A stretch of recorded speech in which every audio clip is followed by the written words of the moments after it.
Halo semuanya, pada video ini saya akan menjelaskan mengenai cara penentuan diameter partikel dan distribusi partikel menggunakan software Imagy dan Origin. Data untuk pengolahan ini didapat dari hasil karakterisasi atau pengujian dari SEM. Lalu hal yang pertama yang akan dilakukan adalah membuka gambar dari pengujian yang telah dilakukan.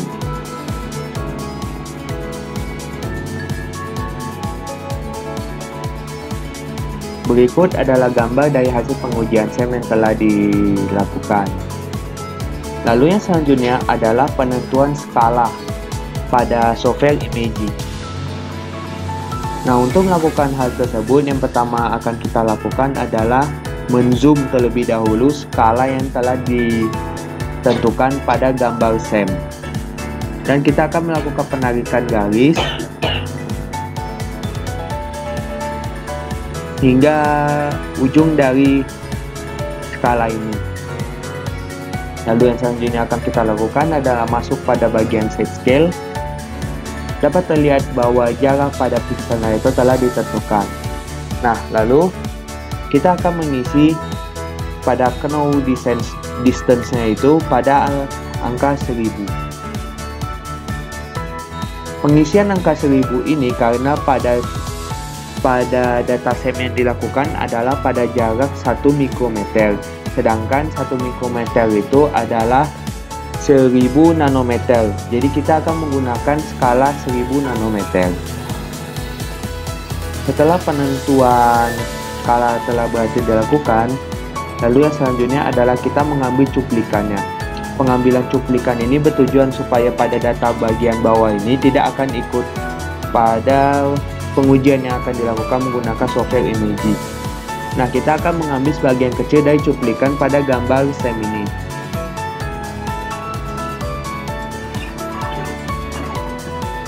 Lalu kita akan menduplikatnya.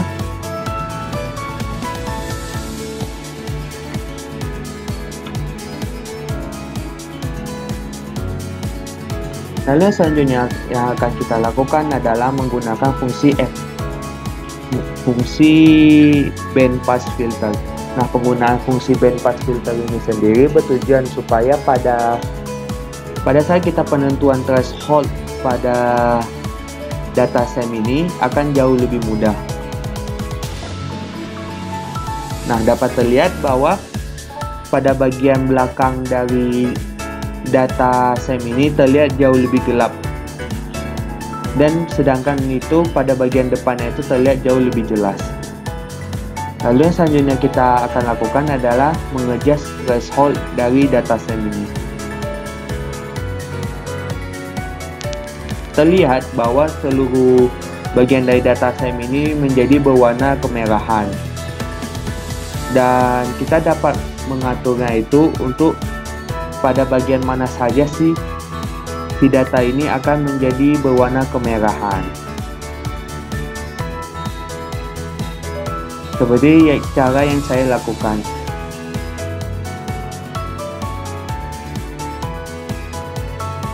Nah, pengaturan dari warna ini akan kita usahakan pada hingga bagian dari latar belakangnya ini pada partikel-partikel yang masih berada di latar belakang ini juga ikut dengan warna merah. Ikut terpindai dari warna merah ini. Setelah dirasa cukup dari penentuan thresholdnya itu, akan kita klik apply. Setelah itu kita akan masuk pada analysis dan melakukan analysis partikel. Nah, pada bagian size itu sendiri akan kita atur pada angka 5. Nah, teman-teman bisa juga melakukan pada bagian show ini dapat dipilih pada bagian outline-nya. Nah, pada bagian outline ini, jika kita mengklik pada bagian outline ini lalu mengklik OK, maka akan terlihat bahwa pada jumlah partikel yang terpindai melalui analisis yang telah dilakukan. Jika teman-teman tidak mau, maka tinggal klik nothing saja dan klik OK. Nah, maka telah didapat bahwa dari analisis yang kita lakukan, terdapat 192 partikel yang telah berhasil dianalisis, dan berikut ini adalah datanya. Nah, dari data ini dapat kita save terlebih dahulu.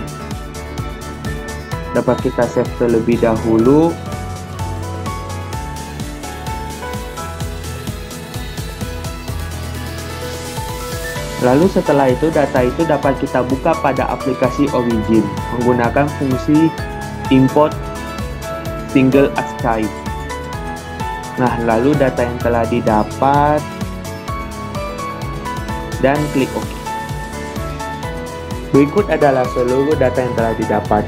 Terdapat data area, rata-rata, minimal, dan maksimal.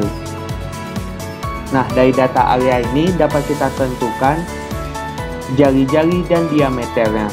Nah, melalui penentuan diameter tersebut, kita akan mengetahui diameter dari tiap partikel yang telah kita berhasil analisis. Data area ini sendiri merupakan luas lingkaran dari si data yang telah kita analisis sebelumnya. Pada bagian ini akan saya tuliskan R pangkat 2. Pada bagian ini akan saya tuliskan R, dan pada bagian ini akan saya tuliskan D atau diameter.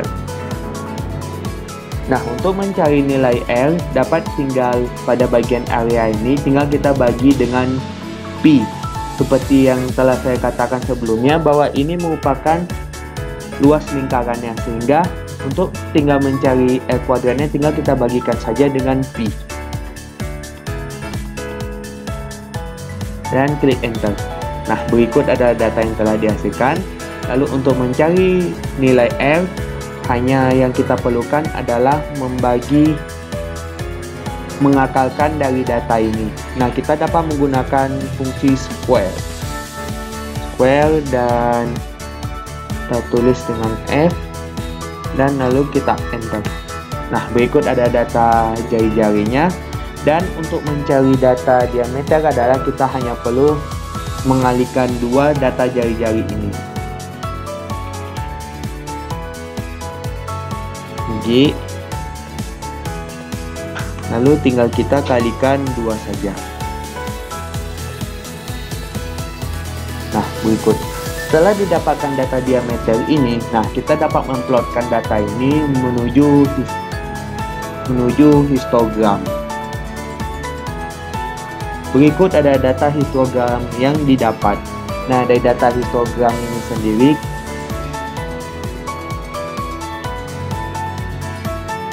kita dapat mencari kolomnya. Nah, fungsi dari pencarian kolom itu sendiri adalah supaya kita mendapatkan fungsi logaritma dari histogram ini. Setelah itu, setelah didapat data ini, tinggal kita klik pada bagian X dan Y-nya, lalu kita mencari plot, bar, dan kolom. Nah, lalu didapat data histogram sebagai berikut. Lalu kita tinggal men-adjust ataupun menyesuaikan dari fungsi dari sumbu X-nya dan sumbu Y-nya. Dengan sumbu X sebagai diameter dan sumbu Y sebagai frekuensi. Setelah itu kita tinggal melakukan analysis dan masuk pada bagian fitting dan pilih pada non-linear curve fit, lalu open dialog. Nah, pada bagian ini kita tinggal mencari pada bagian pick function.